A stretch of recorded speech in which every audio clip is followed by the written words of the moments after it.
49 అంటే సంతానం, 49 అంటే సంతోషం. 39 ఆంధ్రప్రదేశ్ తెలంగాణ. నమస్తే సార్ నాగార్జున రెడ్డి గారు. నమస్తే అమ్మా, చెప్పు. సార్ భీమిలి నియోజకవర్గంలో సభ జరుగుతోంది సార్, సిద్ధం అంటూ సభ.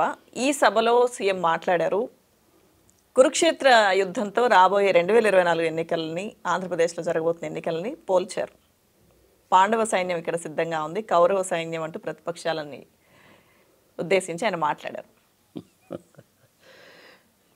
ఆయనేమో అర్జునుడు, అభిమన్యుడు, శ్రీకృష్ణుడు, కురుక్షేత్రము, మహాభారతము, యుద్ధము అని ఆయన మాట్లాడతాడు. సార్ తిరుపతిలో కానీ అక్కడ కానీ ఇక్కడ కానీ వెళ్ళాడు, చక్కగా పంచె కట్టుకొని చెప్పులు ఇప్పేసి సంగతి సంవత్సరం చేస్తాడు. ఆయన చెల్లెలు షర్మిల ఏమో అక్కడెక్కడో క్రిస్టియన్స్కి ఏదో జరిగిపోయింది, ఏనా క్రిస్టియనే కదా ఏం చేస్తున్నాడు అంటారు. ప్రజలు విజ్ఞత కుదిరేద్దాం, ప్రజలు ఎలా ఆలోచించుకుంటారు అన్నది. జనరల్గా ఆ లెవెల్లో ఉండేటువంటి వాళ్ళకి ఏంటంటే ఈ కులాలతోటి మతాలతోటి పెద్దగా పట్టింపు ఉండదమ్మా. అందరినీ సమానంగా చూస్తున్నామా, మనం 10 కాలాల పాటు రాజకీయాల్లో పదవుల్లో ఉంటామా లేదని చూసుకుంటారు. కొద్ది మేబీ సమ్ క్రికెట్ పొలిటీషియన్స్ కూడా ఉంటారు, కాదని కాదు. అది అవుట్ ఆఫ్ 100లో ఒకళ్ళు ఇద్దరు ఉంటారు అలాంటి వాళ్ళు. నిలుపు నిదానం లేనటువంటి వాళ్ళు, స్థిమితం లేనటువంటి వాళ్ళు కూడా కొంతమంది ఉంటారు. రకరకాల పీపుల్ ఉంటారమ్మా. అది అందుకని నార్మల్గా ఎకనామిక్ సబ్జెక్టులు ఏమంటారంటే 5 ఎకనామిస్టులు కనుక కలిశారంటే 6 ఐడియాలు వస్తాయట. సో ఇప్పుడు జగన్మోహన్ రెడ్డి గారు ఏం మాట్లాడారంటారంటే అది కురుక్షేత్ర యుద్ధాన్ని గురించి చేశారు. ఆ ఒక్క మాటే కాదు, నాకు తెలిసినంత వరకు దుష్ట చతుష్టయం అనే మాట కూడా వాడే ఉంటారే. అది కూడా అనే ఉంటారు. చంద్రబాబు నాయుడిని, పవన్ కళ్యాణ్ మీద విమర్శలు కూడా చేసే ఉంటారు. వెన్నుపోటు పొడిచినటువంటి వాడిని మీరు ఎలా నమ్ముతారు, ఎలా ఓటు వేస్తారు, రుణమాఫీ చేస్తానని చెప్పి చేయనటువంటి మనిషి ఎలా నమ్ముతారు, గవర్నమెంట్ ఫండ్స్ని పసుపు కుంకుమ పేరు చెప్పి చివరి మూమెంట్లో ఇచ్చినటువంటి వాడిని ఎలా నమ్ముతారు, ఏమీ అనుభవం లేనటువంటి ఆయన కొడుక్కి 3 మంత్రి పదవులు ఇచ్చినటువంటి ఆయన్ని ఎలా నమ్ముతారు, ఇలాంటివన్నీ ఏదో చాలా చాలా చెప్తూ ఉంటారు. నేనేమంటానంటే ఈ సభలో 34 కాన్స్టిట్యున్సీస్కి సంబంధించినటువంటి సభ, 3 లక్షల మంది వస్తారని చెప్పి ఎక్స్పెక్ట్ చేశారు. ఆ స్టేజీ, ర్యాంపు సంగతి సంవత్సరం చూశాను. 350 మీటర్ల పొడవు ఉండేటువంటి ర్యాంపు, కొంచెం ఎత్తులో ఉండి అటుపక్క ఇటుపక్క blue colour chairs, white colour chairs వేసి 34 నియోజకవర్గాలను కూడా డివైడ్ చేసి కార్యకర్తలతో మాట్లాడుతూ పోడతాడు. 70 ఫీట్ విడ్త్ కూడా ఉంటుంది సంగతి సంవత్సరం అనేది. ఇవన్నీ డైమెన్షన్స్ అనుకో, వదిలేండి, చేసుకుంటారు. రాజు తలుచుకుంటే దెబ్బలకు కొదవ, అదేం పెద్ద ఇదేం కాదు. అది పార్టీ ఫండ్లో నుంచి ఖర్చు పెడతారు, చేస్తారు. That is a different thing. వేరే వాళ్ళని గురించి విమర్శించాల్సినటువంటి అవసరం లేదు. ప్రజలకు చాలా విజ్ఞులు, ప్రజలకు అన్ని సంగతులు తెలుసు. జగన్మోహన్ రెడ్డి చెప్పింది వింటారు, నేను చెప్పింది వింటారు, నువ్వు అడిగింది వింటారు, మోడీ చెప్పింది వింటారు, చంద్రబాబు నాయుడు చెప్పింది వింటారు, లోకేష్ బాబు ప్రశాంత్ అత్త అన్న కానీ నవ్వుకుంటారు, వింటారు. జగన్మోహన్ రెడ్డి గారు చేయాల్సింది ఏంటంటే ఆయన ఏం చేయదలుచుకున్నాడో చెప్పాలి. చివరి మూమెంట్ కాబట్టి ఇప్పటి వరకు ఏం చేశాడో చెప్పాలి. అవి 2 చెప్తే చాలు. అప్పుడిప్పుడో పాదయాత్ర చేశాడు, అయిపోయింది. అధికారంలోకి వచ్చాడు. 67 సీట్లు ఆయనకు వచ్చి 23ని లాగేసుకున్నా కానీ మనిషి భయపడలేదు. దడిచే రకం కాదు. పార్టీలో నుంచి ఎవరైనా వెళ్ళిపోతున్నారన్నా కానీ, ఇది ఆర్కే లాంటి వాళ్ళు వెళ్ళిపోతున్నారన్నా కానీ దడిచే రకం కాదు. నేషనల్ కాంగ్రెస్ తోటి, సోనియా గాంధీ ఆమెతోటి కూడా విభేదించి బయటకు వచ్చి పెట్టుకునేటువంటి వాడు కాబట్టి దమ్ముగా ధైర్యంగానే ఉంటాడు. ప్రజలకు ఆయన గురించి బాగానే తెలుసు. నేను చేసింది మీకు నచ్చితే నాకు ఓటు వేయండి, point number 1. Why not 175, point number 2. ఈ 2 కదా. ఏం చేయాలో చెప్తే చాలు. పోయినసారి నవరాత్రాలు అన్నాడు, మరి ఈసారి ఏమంటాడో మనకు తెలియదు. వేచి చూడాలి మనం.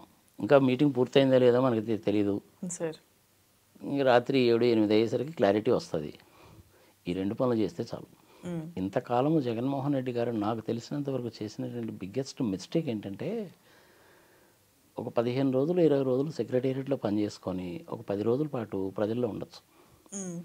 ఇంతకుముందు రాజకీయ నాయకులందరూ అలాగే చేసేవాళ్ళు, టూర్లు పెట్టుకొని పోతూ ఉండేవాళ్ళు అనమాట. ఒక పర్టికులర్ దారిలో కనుక వెళ్తున్నారంటే కనీసం ఒక 10 మీటింగ్లు పెట్టేవాళ్ళు. బ్రహ్మానంద రెడ్డి గారి టైం నుంచి చూస్తున్నాను నేను. ఆయన హైదరాబాద్లో కనుక బయలుదేరాడంటే ఒకసారి విజయవాడ మీదుగా గుంటూరు మీదుగా పోయేవాడు, ఒకసారి మాచర్ల మీదుగా పోయేవాడు, మాచర్ల మీద నుంచి పోయేటప్పుడు కూడా ఒకసారి మాచర్ల మీదుగా పోయి అక్కడి నుంచి దుర్గి పోయి, వినుకొండ పోయి, అటు పోయి, ఇటు పోయి, నరసరాపేట పోయి రాత్రికి గుంటూరులో ఉండేవాడు ఆయన. ప్రాక్టికల్గా చూశాను కాబట్టి చెప్తున్నాను. ఇంకొకసారి ఏం చేసేవాడంటే మాచర్ల దగ్గర నుంచి 2 చింతల గురజాల, దాచేపల్లి, పిడుగురాళ్ళ, సత్తెనపల్లి మీద గుంటూరు పోయేవాళ్ళు. ఒక రూట్ చెప్తున్నాను నేను. అట్లా చేసేవాళ్ళు వాళ్ళు. జగన్మోహన్ రెడ్డి గత 4 సంవత్సరాల్లో, 4.5 సంవత్సరాల్లో ఇప్పుడు కూడా చేయలేదు. దాంతో ఏమైందంటే ఆ గ్రామంలో ఉండి, ఆ గ్రామంలో తిరుగుతూ, ఆ గ్రామంలో గ్రామస్తులతో మమేకమైపోయి పోలింగ్ బూత్ దాకా ప్రజలను ఒప్పించి తీసుకొచ్చి దగ్గరుండి ఓట్లు వేయించేటువంటి కార్యకర్తలు ఎవరైతే ఉన్నారో వాళ్ళతో ఈయన మమేకం కాలేదు. బిగ్గెస్ట్ డ్రాబ్యాక్ అనమాట. అది ఇప్పుడు మొదలుపెట్టాడు. ఈ సంగతి నేను 6 నెలల కింద చెప్పాను. ఆ వీడియోలు కూడా ఉన్నాయి, లింక్స్ పెట్టండి, జనాలు చూస్తారు. మిగిలిన పట్టించుకోవాల్సిన పని లేదమ్మా. 10 లక్షల కోట్లు అప్పు తప్పు, అమర్ రాజా బ్యాటరీస్ ఇడిపోతుందంట తప్పు, అదేవిధంగా శ్రీ సిటీలో ఇండస్ట్రీస్ రాలేదంట తప్పు, అభివృద్ధి జరగలేదంట పచ్చిబూతు. ఇవన్నీ నెగిటివ్ థింగ్సే, ప్రజలకు తెలుస్తూనే ఉన్నాయి. ఇవన్నీ కియా కియా కియా కియా వచ్చింది అన్నారు. మంచిదే, ఎవరు హయాంలో ఉన్నా కానీ పరిశ్రమలు వస్తాయి, ఎవరు ముఖ్యమంత్రులుగా ఉన్నా కానీ ప్రాజెక్ట్స్ అనేటువంటిది జరుగుతూనే ఉంటాయి. రాజశేఖర రెడ్డి గారు మొదలుపెట్టినటువంటి పోలవరం ప్రాజెక్ట్ అనేది ఇప్పటికీ ఇంకా పూర్తి కాలేదుగా. కేంద్ర ప్రభుత్వం వాళ్ళు కట్టించి ఇవ్వాలి. వీళ్ళు మధ్యలో ఎక్స్ట్రా వేషాలు వేయడం మూలకంగా వాళ్ళు అనవసరంగా లిటిగేషన్లు పెట్టడం మొదలుపెట్టారు. ప్రాజెక్టు కట్టడానికి డబ్బులు ఇస్తాము, నిర్వాసితులకు ఇవ్వము. సరే, ఆ ప్రాబ్లం కూడా సాల్వ్ అయిపోయింది. సో నిరంతరంగా జరుగుతూనే ఉంటాయి. వెలుగొండకు సంబంధించిన 2 టన్నల్స్, ఒక టన్నల్ ఓపెన్ అయిపోయింది, ఇంకో టన్నల్ ఓపెన్ అవుతుంది. దాని మూలంగా ఇంచుమించుగా రాయలసీమలో పాపం రాయలసీమ వాసన చూస్తే నిజంగా కళ్ళమ్మడి నీళ్ళు తిరుగుతాయేమో. ఎస్పెషల్లీ అనంతపురం జిల్లాలో 32 సెంటీమీటర్ల వర్షం పడుతుంది. దేనికి సరిపోదు, అసలు తాగడానికి కూడా నీళ్ళు ఉండే వాళ్ళకి. అలాంటి వాళ్ళకి ఇలాంటి ప్రాజెక్టులు ఉపయోగపడతాయి. 4.5 లక్షలకి ఎకరాలకి నీళ్ళు వస్తాయి. ఇంచుమించుగా ఒక 6-7 లక్షల మందికి నిరంతర తాగునీటి సౌకర్యం కలుగుతుంది. మంచి ప్రాజెక్టే కదా. అది మొదలుపెట్టారు, పూర్తి చేస్తున్నారు. సరే, పోలవరం బై డిఫాల్ట్ అయిపోతుంది, కేంద్ర ప్రభుత్వం ఇచ్చే డబ్బులే. వాళ్ళు చేసినట్టు పనికిమాలిన పనుల మూలకంగానే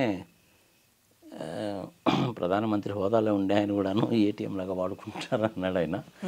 సరే, ఇప్పుడు ఇంక ఎలక్షన్లు 2 నెలల్లోకి వచ్చినప్పుడు ఈ కామెంట్స్ అన్నీ ఎందుకు, కానీ కార్యకర్తలతోటి ఈ 2 నెలల కాలంలో కనుక మమేకమయ్యి భుజం మీద చేయేసి నేనున్నాను, మీరు ప్రజలకు ఇది చెప్పండి, చేసింది ఏందో ప్రజలకు తెలుసు, మనం ఇది చేయదలుచుకున్నాం, ఇది చేస్తున్నానని చెప్తే చావు.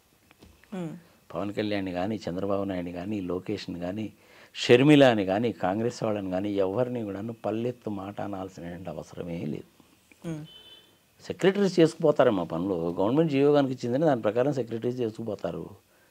నెలకోసారి నార్మల్గా క్యాబినెట్ మీటింగ్ పెడతారు, ఒకసారి 2 నెలలకు కూడా పెడతారు. క్యాబినెట్ మీటింగ్లో డెసిషన్స్ తీసుకుంటారు, కింద ఉండే సెక్రటరీస్ పాస్ చేస్తే జీవోలు ఇష్యూ చేస్తారు, ఫండ్స్ అలాట్ చేస్తారు, పనులు జరిగిపోతుంటాయి.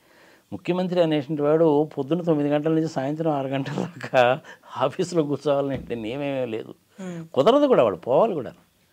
రాజశేఖర రెడ్డి గారు ఉన్నప్పుడు షార్ప్ 10 o'clock వచ్చేవాడు ఆయన, సాయంత్రం మళ్ళీ 5:30-6 గంటలకు బయలుదేరేవాడు. పొద్దున్నే మార్నింగ్ 5 o'clockకి ఆయన ఇంటి దగ్గరికి జనాలందరూ వచ్చి నిలబడితే అందరి దగ్గర కూడా వినతి పత్రాలు తీసుకునేవాడు. ఆరోగ్యానికి, విద్యకి సంబంధించిన అయితే దెన్ అండ్ దేర్ పరిష్కరించేవాడు ఆయన. ఆ చీఫ్ మినిస్టర్స్ రిలీఫ్ ఫండ్ నుంచి ఇమీడియట్గా ఇచ్చేయడం కానీ, సంఘం సంవత్సరం చేసేవాడు. వాళ్ళందరినీ చూసుకొని చిన్నగా 7:30-8 గంటలకు మళ్ళీ వచ్చేవాడు ఆయన. దాని తర్వాత ఉండే పార్టీ కార్యక్రమాలు అవి చూసుకొని తిన్నగా 9:30 బయలుదేరితే 10 o'clock కల్లా సెక్రటేరియట్కి వచ్చేవాడు ఆయన అట్లనే చేసేవాడు ఆయన. సూర్య అనేవాడు ఉండేవాడు కదా, మధ్యాహ్నం భోజనం కూడా సెక్రటేరియట్లోనే ఆయనే పెట్టేవాడు. మన లక్ష్మీపార్వతి గారు కూడా ఎన్టీ రామారావు గారు మన భోజనం ఇంటి దగ్గర నుంచి ఆమె తీసుకెళ్ళేది, చూసాం కదా మనం. అది కూడా 20 రోజులు ఉంటే చాలమ్మా సెక్రటేరియట్లో, దట్స్ మోర్ దాన్ సఫిషియెంట్. ఆ మిగిలిన 10 రోజులు అనేటువంటిది జగన్మోహన్ రెడ్డి గారు కానీ ఇంకెవరైనా సరే కాక ఈ 4 సంవత్సరాల్లో ప్రజల్లో కనుక మమేకం కనుక అయినట్లయితే 175, వై నాట్ 175 అనేది డెఫినెట్గా జరిగి ఉండేది. ఇప్పటికైనా కొంపలంటూ పోలేదు, మొదలుపెట్టాడు కదా ఆయన అంటుంది. మనం ఇప్పుడు 6 నెలల కిందనే చెప్పుకున్నాం మనం ఈ సంగతి. సో అది ఇప్పుడు మొదలుపెట్టారు. Anyhow be late than ever అని. ఓకే, ఇంకా ఏమేం చెప్తాడో ఏంటో సంవత్సరం చూద్దాం. సరే, అయితే గతంలో వచ్చిన 23 సీట్లు కూడా ఈసారి టీడీపీకి రావు. ఏదైతే మేనిఫెస్టోను ఇచ్చి అంటే తర్వాత ప్రజలకు అందుబాటులో లేకుండా మాయం చేసిన చరిత్ర వాళ్ళది అని చెప్పి విమర్శించారు. అలాగే 99% మేనిఫెస్టోలో ఇచ్చిన అవన్నీ హామీలన్నీ అమలు చేశామని వైసీపీ చేసిన దాని గురించి కూడా మాట్లాడారు. నాకు తెలిసినంత వరకు కూడాను ఏవైతే హామీలు ఇచ్చారో చాలా వరకు నెరవేర్చినట్టేనమ్మా. ఒక్క విషయం చెప్పుకుందామా మనం. సార్, చంద్రబాబు నాయుడు గారు ఉన్నప్పుడు ఇంచుమించుగా 2,60,000 కోట్ల రూపాయల అప్పు. ఇప్పుడు జగన్మోహన్ రెడ్డి వచ్చిన తర్వాత 4,42,000 కోట్ల రూపాయల అప్పు. అందులో 2,60,000 కోట్ల రూపాయలు అనేటువంటిది కరోనా పీరియడ్లో కానీ మామూలుగా కానీ ఇంచుమించుగా ప్రజల జేబుల్లోకి డైరెక్ట్ బెనిఫిట్ ట్రాన్స్ఫర్ స్కీమ్ కింద పోయాయి. అంటే ఆ 4,42,000 కోట్లలో నుంచి ఇది కనుక తీసేస్తే యాక్చువల్గా జరిగినటువంటి అప్పు ఎంత అనేసి అంటే 1,70,000 కోట్ల కంటే ఎక్కువ లేదు. చంద్రబాబు నాయుడు గారు ఇలాంటి బెనిఫిట్స్ ఏమన్నా ప్రజలకు ఇచ్చాడా? ఇవ్వలేదు. నీకు తెలుసు, నాకు తెలుసు, తీసుకున్న వాళ్ళకి తెలుసు. మరి 2,60,000 కోట్ల రూపాయల అప్పు ఎందుకైంది? ప్రజలు ఆలోచించుకోవాలి. ఆంధ్రప్రదేశ్ విభజన జరిగినప్పుడు ఆంధ్రప్రదేశ్కి వచ్చిన షేర్ ఐ థింక్ 93,000 కోట్లు 96,000 కోట్లు వచ్చింది అప్పు, 58-42 రేషియోలో. ఆ 96,000 కోట్లది కాస్త 2,60,000 కోట్లు అయిపోయింది. మరి అంటే మరి ఆ 1,70,000 కోట్లు చంద్రబాబు నాయుడు గారు ఏం చేసినట్టు? పోలవరంతో ఆయనకు సంబంధం లేదు. పోనీ బ్రహ్మాండమైన రోడ్లు ఏమైనా వచ్చినాయా? లేదు. కొత్త యూనివర్సిటీస్ వచ్చినాయా? లేదు. యూనివర్సిటీస్లో కొత్త డిపార్ట్మెంట్స్ వచ్చినాయా? లేవు. ఉన్నటువంటి గవర్నమెంట్ స్కూల్స్ని కూడాను 30 మంది 40 మంది పిల్లలు ఉంటున్నారని చెప్పి కన్సాలిడేట్ చేసేసి స్కూల్స్ని కూడా తగ్గించారు. కొత్త స్కూల్స్ అంటే ఏమీ పెట్టలేదు. మరి ఏమైపోయినాయి ఆ డబ్బులన్నీ? చెప్పండి, ఏమైపోయినాయి ఆ డబ్బులన్నీ? ప్రజలు ఆలోచించుకోవాలి. వాళ్ళ దగ్గర ఒక సమాధానం ఉంటుంది కదా సార్. ఏముంటుంది వాళ్ళ దగ్గర? సమాధానం ఏం లేదు. జరిగింది ఏంటంటే 100 కోట్ల రూపాయల్లోకి అయ్యేటువంటి పనిని 150 కోట్ల రూపాయలకి వీళ్ళే పెంచేసి 75 కోట్లు మాత్రమే ఖర్చు పెట్టి పనిచేసి 75 కోట్లు తినేశారు. దాంతో ఏమైపోయింది? అప్పులు పాలైపోయారు. అది చెప్పాలి. ఇది ప్రజలకు తెలియదంటే ప్రజలకు బాగానే తెలుసు. యాక్చువల్గా స్టాండర్డ్స్ ప్రకారం కనుక ఒక రోడ్డు కనుక వేస్తేనమ్మా అది 5 సంవత్సరాల దాకా చెక్కు చెదరదమ్మా. 3 అడుగులు తవ్వాల్సిన దగ్గర 2 అడుగులు తవ్వి నువ్వు రోడ్డు వేసావనుకో పోద్ది. వర్షాకాలంలో రోడ్లు వేస్తే ఎక్కడ ఉంటాయమ్మా? ఉండవు. గుంటూరు జిల్లాలో పల్నాడు ప్రాంతంలో నువ్వు 3 అడుగులు తవ్వి 2 లేయర్లు వేసి రోలింగ్ చేసి రోడ్డు కనుక వేస్తే ఉంటుంది. నీకు అదే ఈస్ట్ గోదావరి లాంటి డిస్ట్రిక్ట్స్లో 6 అడుగులు తవ్వితే కానీ నీకు ఆ స్టాండర్డ్ రాదు. అక్కడ కూడా వాళ్ళు 3 అడుగులే తవ్వేశారనుకోండి, రోడ్డు నిలవదు, గోతులు పడుతుంది. అది జరిగిందనమాట. 10 కోట్ల రూపాయలు వేయాల్సిన రోడ్డుకు 15 కోట్ల రూపాయలకి టెండర్ పిలిచి 5 కోట్లే ఖర్చు పెట్టారు. మరి రోడ్లు పాడుగాక ఏమవుతాయి? సెక్రటేరియట్ బిల్డింగే తీసుకోమ్మా, 11,500 రూపాయలంట ఎస్ఎఫ్టీకి. ల్యాండ్ ఖర్చు లేదేమో, ల్యాండ్ ఫ్రీ మళ్ళీ అది. నువ్వు ఎక్కడైనా విన్నావా ఆ ప్రైస్? 11,500 రూపాయలు ఎస్ఎఫ్టీ. దేశంలోనే ఎక్కడ లేదమ్మా అది. అంత చేటు డబ్బులు ఖర్చు పెట్టి కట్టినండి సెక్రటేరియట్ ఏమన్నా తెలంగాణ సెక్రటేరియట్ లాగా చూడడానికి అద్భుతంగా ఉందంటే మళ్ళీ లేదు. వర్షం వస్తేనేమో రేకులు ఎగిరిపోయినాయి, సీలింగులు కారినాయి. హైకోర్టు వ్యవహారం కూడా అంతే అయింది. మరి అట్లా డబ్బులు వృధా చేశారు కదా, అందుకని చెప్పి అప్పులు అయిపోయినాయి. గతంలో ఉన్నప్పుడు ఏం చేసేవాడంటే నాగార్జున సాగర్ కట్టినప్పుడే అనుకోమ్మా, కాంట్రాక్టర్స్ 100 రూపాయలు అనుకో, 100 కోట్లు అనుకోమ్మా. అఫ్కోర్స్ టోటల్గా నాగార్జున సాగర్ ప్రాజెక్ట్ కట్టడానికి ఎస్టిమేట్ చేసింది 110 కోట్లు. అల్టిమేట్గా పూర్తి అయ్యేసరికి 140 కోట్లు 150 కోట్లు అయింది అది. ఆ రోజుల్లో కాంట్రాక్టులు ఏం చేసేవాళ్ళంటే 10 కోట్ల రూపాయల ప్యాకేజ్ అనుకోమ్మా. చేసింది ఎవరు అనుకుంటున్నావు? నాగార్జున సాగర్ 3 కాంట్రాక్టర్లు. తిక్కవరపు సుబ్బరామిరెడ్డి మనకు తెలిసిన వ్యక్తే కదా, సీనయ్య అండ్ కంపెనీ, జీవీకే, వీళ్ళ 3 మెయిన్ కాంట్రాక్టర్స్. ఆ రోజుల్లో ఒక 10 కోట్ల రూపాయల కాంట్రాక్ట్ ఒక పీస్ ఆఫ్ వర్క్ ఎవరికైనా కనుక ఇస్తే వాళ్ళు ఏం చేసేవాళ్ళంటే 10 కోట్ల 10 లక్షలు వేసుకునేవాళ్ళు. 10 కోట్ల 10 లక్షల రూపాయలకి సుబ్బరామిరెడ్డికి ఒక పీస్ ఇచ్చారు. మిగిలిన ఇద్దరు ఏం చేశారంటే 10 కోట్ల 50 లక్షలు 10 కోట్ల 70 లక్షలు వేసేవాళ్ళు. L1 L2 L3లో సుబ్బరామిరెడ్డికి ఈ ప్యాకేజ్ వచ్చింది, జీవీకేకి ఇంకో ప్యాకేజ్ ఇచ్చేవాళ్ళు, సీనైన్ కంపెనీకి ఇంకో ప్యాకేజ్ ఇచ్చేవాళ్ళు. అట్లా కాంట్రాక్ట్లు చేసేవాళ్ళు. ఇప్పుడు ఆ వ్యవహారం లేదు. అప్పుడు రాజకీయ నాయకుల కన్నా అక్కడ ఉండే ఇంజనీర్స్కి వాళ్ళకు కూడా ఏం చేసేవాళ్ళంటే క్వాలిటీ తగ్గకూడదు, 10 కోట్లు 10 కోట్లే, ఈ ఎక్స్ట్రా 10 లక్షలు ఏదైతే ఉందో ఇది రాజకీయ నాయకులకి ఇంజనీర్లకి లంచాలు. 10 కోట్ల రూపాయల వర్క్ జరిగేది. ఇప్పుడు అదే 10 కోట్ల రూపాయల వర్క్ని 15 కోట్లకు పెంచి 5 కోట్లు పనిచేస్తున్నారు. మరి మిగిలిన 10 కోట్లు ఎటుపోతున్నాయి? ఎలక్షన్లకే, ఓటుకి 4,000 కదా. ఇది ప్రజలు గమనించాలి. ప్రజలు ఎమ్మెల్యేలను ముఖ్యమంత్రిని అడగాల్సింది ఏంటంటే ఈ రోడ్డు నువ్వు ఎంత డెప్త్ తవ్వాలి, ఎంత డెప్త్ తవ్వావు, ఏ రకమైన కంకర వాడాలి, ఏ రకమైన కంకర వాడావు, 3 లేయర్లు వేయాలన్నావు కదా, చూస్తే 2 లేయర్లే కనపడుతున్నాయి, మీరు వాళ్ళ మీద ఏం యాక్షన్ తీసుకున్నారని అడగాలి. ఎన్నిసార్లు నువ్వు రోడ్ రోలర్ తిప్పావని అడగాలి. ప్రజలకు అంత టైం ఉంటుందా? ప్రజలు అడుగుతున్నారా? అడగడం లేదు కదా. ప్రజల వ్యవహారం కూడా ఎట్టయిపోయిందంటే, నా ఇంట్లో 4 ఉన్నారు కదా, 4 నాలుగు 16,000 ఇస్తున్నాడు కదా, ఏసీ పెట్టించుకుందాంలే మన ఇంటికి అనేటువంటి ఆలోచనలో పడ్డారు. ఇది ఎవరు అలవాటు చేశారంటే, నిష్పక్షపాతంగా చెప్పాలంటే చంద్రబాబు నాయుడు మా ఆంధ్రప్రదేశ్లో అలవాటు చేసింది జనాలకి. అంతకుముందు లేదు. నేను 40 సంవత్సరాల నుంచి రాజకీయం చూస్తున్నా. ఈసారి నేను నీహో పోటీ చేస్తున్నా. నరసరావుపేట నుంచి కానీ గుంటూరు నుంచి కానీ మీరు పోటీ చేస్తే బాగుంటుందండి, చేయండి అని చెప్పి చాలామంది నా అభిమానులు ఫ్యాన్లు అడిగారు. మల్కాజ్గిరి నుంచి చేస్తే బాగుంటుందని చెప్పి నేను ఆల్రెడీ అనౌన్స్ చేశాను. ఫిబ్రవరి 15వ తారీఖున ఎలక్షన్ షెడ్యూల్ వస్తుంది. ఇంకా 20 రోజులు టైం ఉంది కాబట్టి నేను ఒపీనియన్ మార్చుకోవచ్చు. పెద్ద కష్టమేం కాదు అది. ఓకే, ఒకవేళ నరసరావుపేట నుంచి కానీ గుంటూరు నుంచి కానీ చేద్దామని చెప్పి అనుకుంటే అక్కడి నుంచి కూడా చేస్తాను నేను, ఇండిపెండెంట్గా మాత్రమే. Okay okay sir. సార్ అయితే ఓవరాల్గా ఈ సభ ద్వారా ఏదైతే చెప్పాలనుకున్నది క్యాడర్ ద్వారా ప్రజలకి ఆయన చెప్పేశారంటారా? ఏమైనా చిన్న చిన్న అభ్యర్థుల మార్పు ఇటువంటి వాటితో కొంత ఏదైతే విపక్షాలు చేసిన విమర్శలు కానీ వీటన్నింటినీ ప్రభుత్వం ఎక్కడ చెక్కు చెదరలేదు, వైసీపీ అలానే ఉంది అన్న విషయాన్ని ప్రజల్లోకి తీసుకెళ్లే ప్రయత్నం జరిగిందంటారు?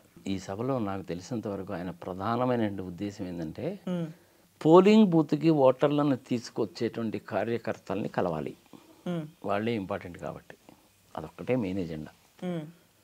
ఏం చేయదలుచుకున్నాడు అనేటువంటిది చెప్తాడు ఆయన. చంద్రబాబు నాయుడు కానీ పవన్ కళ్యాణ్ కానీ వాళ్ళు చేసిన ఈ పనికి మాలిన పనులు అట్టున్నాయి ఇట్టున్నాయని చెప్పాల్సిన పని లేదు. టైం దాని కాదు, ప్రజలకు తెలుసు. మీ టీవీ ద్వారా నేను చెప్తున్నాను జగన్మోహన్ రెడ్డి గారికి, ఏం చేయదలుచుకున్నావో చెప్పాయా జగన్మోహన్ రెడ్డి, కార్యకర్తలతో మిళితం అయిపో.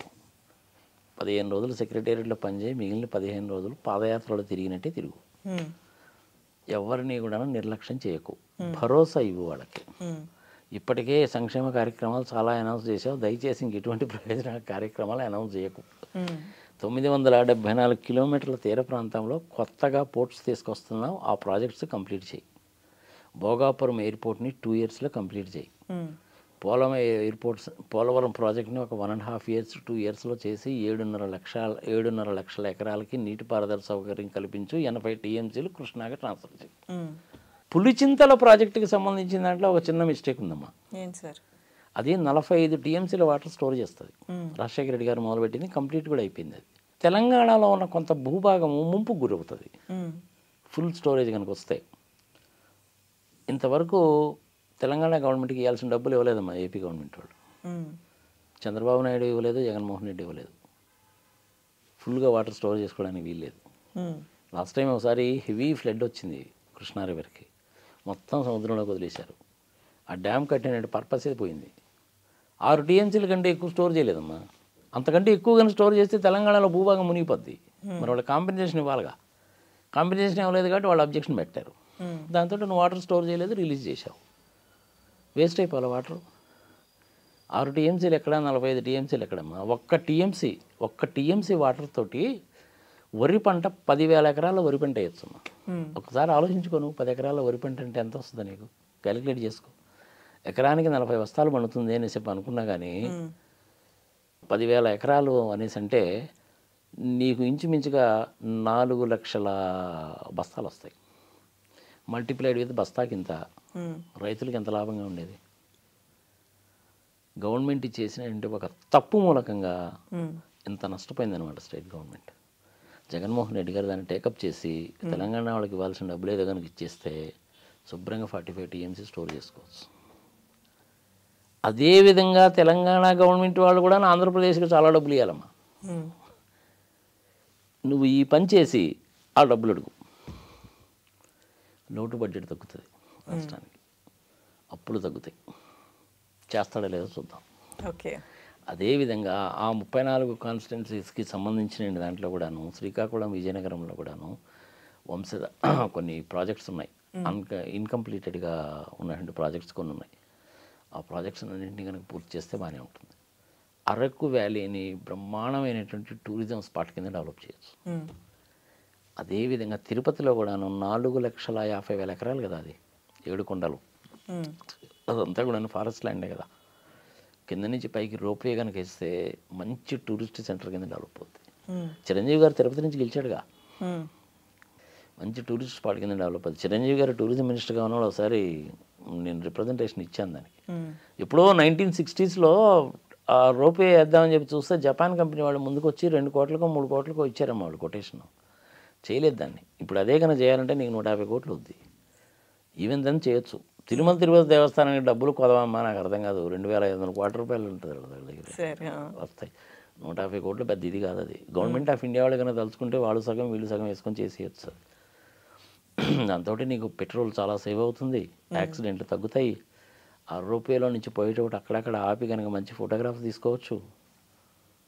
మంచి పర్యాటక రంగం కింద కూడాను డెవలప్ అవుతుంది. అది తిరుపతిలో ఇప్పుడు మనకు ఉన్నటువంటి ఆ ప్లేస్ ఉంది కదా, ఇది గరుడ వాహనం అది ఉంటుంది సరే, అక్కడి నుంచి అయినా వేయచ్చు. చంద్రగిరి వైపు నుంచి కూడా వేయచ్చు. 2-3 వైపుల నుంచి అక్కడి నుంచి అయినా వేయచ్చు. దానికి చాలా బాగుంటుంది అది రోప్వే కనుక వేస్తే. లెట్ us ఓపెన్ సీ ఏం చేస్తారో చూద్దాం. అట్లాంటి ఏమైనా చెప్తాడేమో చూద్దాం.